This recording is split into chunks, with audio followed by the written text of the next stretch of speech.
시편 116편은 보통 우리가 학자들이 생각하기를 다윗이 아들 압살롬의 반역을 당했을 때, 그래서 피난을 가서 인생이 가장 큰 고통을 겪을 때 지었던 그러한 시다, 우리가 이렇게 추정을 하고 있습니다. 그래서 지금 다윗이 여기에서 굉장히 큰 하나님의 은혜를 찬송하고 그리고 감사하는 그런 마음을 보여주고 있는데요. 우리가 이제 하나님과 사람을 비교해 볼 때 이 다윗의 시를 보면서 하나 크게 깨달을 수가 있습니다. 뭐냐면 다윗이 정말 사랑했고 아꼈던 친아들 압살롬, 특별히 이 압살롬은 외모적으로 뛰어난 사람이었고 지혜도 뛰어나서 다윗이 굉장히 아꼈던 아들입니다. 비록 그의 이복형이었던 암논이 이 압살롬의 친누이 동생인 다말을 강간하고 그 복수로 그 자신의 형이었던 암논을 이 압살롬이 죽였음에도 불구하고 이 다윗은 압살롬에게 어떤 다른 벌을 주지 않을 정도로 이 정말 사랑했던 그런 아들이었죠. 그런데 그렇게 사랑했던 친아들 압살롬은 자신의 야망과 욕심을 채우기 위해서 아버지인 다윗을 죽이려고 합니다. 그런데 다윗이 범죄함으로 잊어버렸던, 그가 밧세바의 범죄, 우리아를 죽였던 이 범죄를 통해서 잠시 하나님을 잊어버린 적이 있었지만 오히려 그 하나님께서는 다윗의 보호자가 되시고 인도자가 되셔서 이 어려운 순간에 모든 기도의 응답을 들어주시고 구원을 베푸시는 모습을 볼 수가 있습니다. 우리 사람들은 저도 마찬가지겠습니다만은 당장 눈에 보이는 것이 의지가 되고 힘이 되고 그것이 저희에게 소망이 될 때가 많습니다. 그것이 물질이든 아니면 내가 의지하는 사람이든 자녀이든 다 그렇죠. 그런데 우리가 제가 인생을 오래 산 건 아니지만 살아보면 그렇게 내가 눈에 보이는 것을 의지했을 때 그것이 나에게 소망을 주고 나에게 그 기대감을 채워주는 적이 그렇게 많지 않다라는 거예요. 오히려 그 눈에 보이는 것들은 나를 실망하게 만들고 그리고 나를 힘들게 하는 것들이 더 많아. 이 배신감을 느끼게 하는 것이 어떻게 보면 이 세상에 우리가 바라보는 그러한 모든 것들이라고 볼 수가 있습니다.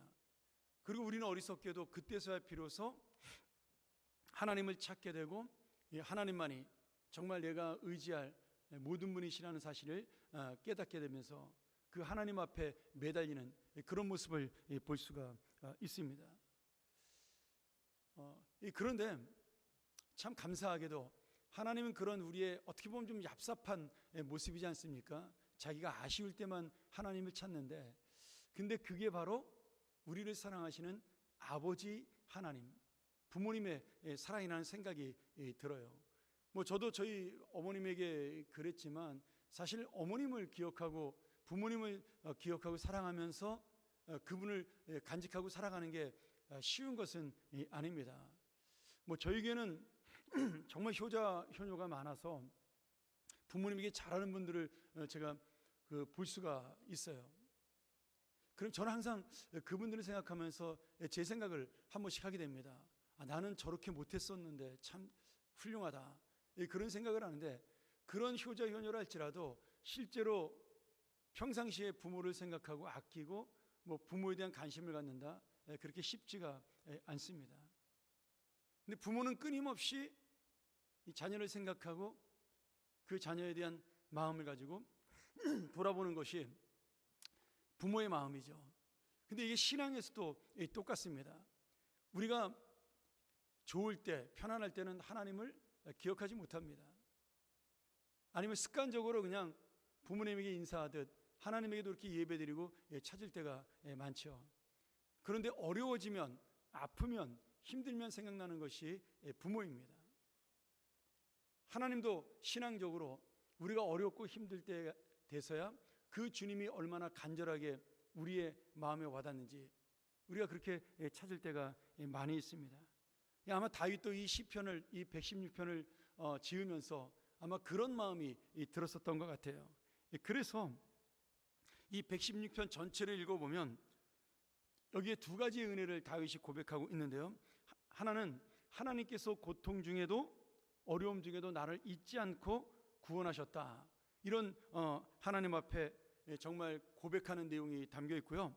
이 두 번째로는 그러면 내가 이 놀라운 하나님의 은혜에 대해서 어떻게 감사하고 어떻게 보답해야 되는가, 그런 마음이 이 말씀 속에 가득 차 있습니다. 다윗은 사랑했던 아들 압살롬의 범죄를 보면서, 반역을 보면서 정말 내가 의지하고 내가 붙들어야 될 하나님, 내가 사랑해야 될 분이 누군가 정말 분명하게 깨닫고 이것이 그 인생에 있어서 굉장히 큰 터닝 포인트가 됐다라고 저는 생각을 합니다. 다윗이 우리가 성경을 읽어보면 밧세바의 범죄 이후에 다윗의 그 어떤 전성기가 사라지고 점점 내리막길을 걸어가게 됩니다. 계속해서 반란이 일어나고요. 그리고 아들들이나 신하들이나 예전처럼 다윗의 권위를 절대적으로 인정하지 않는 그런 모습도 볼 수가 있는 것이죠. 그런데 참 감사하게도 놀랍게도 다윗은 이 상황 속에서 자신의 약해진 이 인간적인 모습, 이 세상적인 모습에 실망하는 것이 아니라 하나님을 더 많이 붙들게 됩니다. 성경을 보면 이 다윗은 그 이후로, 범죄한 이후로 하나님 앞에 신앙이 더 깊어지고 하나님이 정말 자신의 구세주라는 사실을, 그분만을 내가 의지하고 살아야 된다는 사실을 철저하게 깨닫게 돼요. 그래서 진짜 신앙의 전성기는 이 다윗이 인간적으로 약해지고 세상의 권력이 약화되었을 때 이 다윗이 갖고 있던 믿음은 더욱더 깊어지고 하나님 앞에 나아간다. 우리가 그 모습을 볼 수가 있는 것입니다. 오늘 다윗이 한 일이 무엇이에요? 이 절망의 순간에 남들이 다 이 압살롬이 아버지를 죽이고 왕이 될 것이라고, 압살롬의 군대가 훨씬 더 강하기 때문에 다윗의 인생은 이제 끝났다라고 그렇게 사람들이 생각했을 그때 다윗은 그 사람들의 말에 귀를 기울이지 아니하고 자신의 죄를 회개하며 오직 하나님 앞에 부르짖게 됩니다. 그러면서 미리 감사해요. 하나님의 구원을 감사하고 하나님의 은혜를 미리 계속해서 감사합니다. 그러면서 우리가 읽었던 이 본문의 말씀, 하나님께서 너를 후대하신다.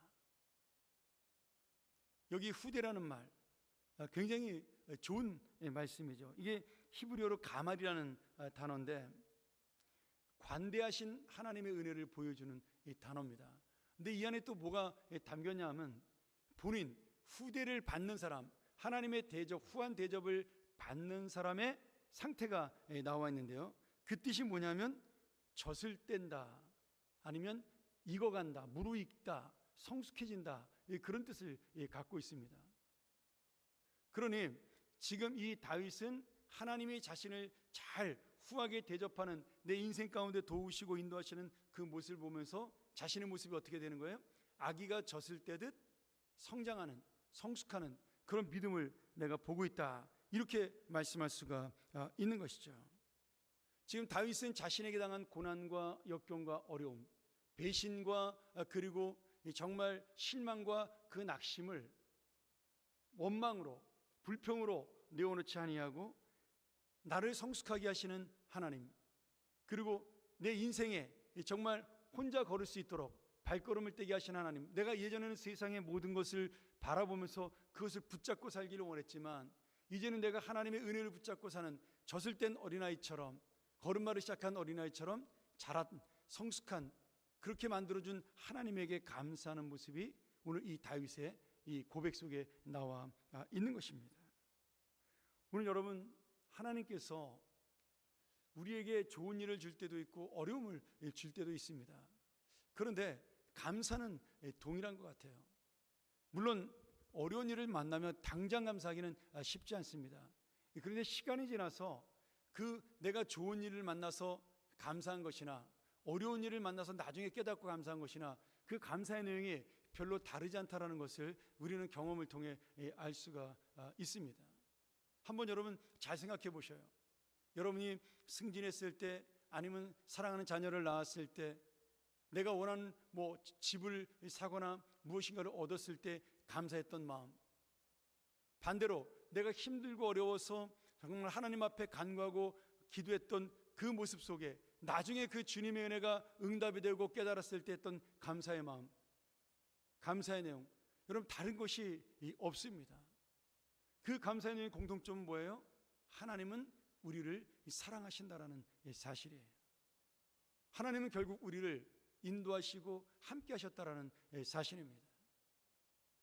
지금 모든 사람들이 다윗이 끝났다라고, 그 인생이 망했다라고, 아들에게 비참하게 죽을 것이라고, 그리고 그가 왕의 자리에서 쫓겨나 이제는 정말 수치를 당하는 사람이 될 것이라고, 많은 사람들이 다윗을 그렇게 생각하고, 어떤 사람은 그걸 고소하게 여기기도 하고, 어떤 사람은 그것을 불쌍히 여기기도 했지만, 다윗은 오직 하나님의 긍휼하심, 하나님이 자신을 바라보는 그것을 기다리면서 오늘 이 말씀으로 감사를 미리 고백하고 있는 것입니다.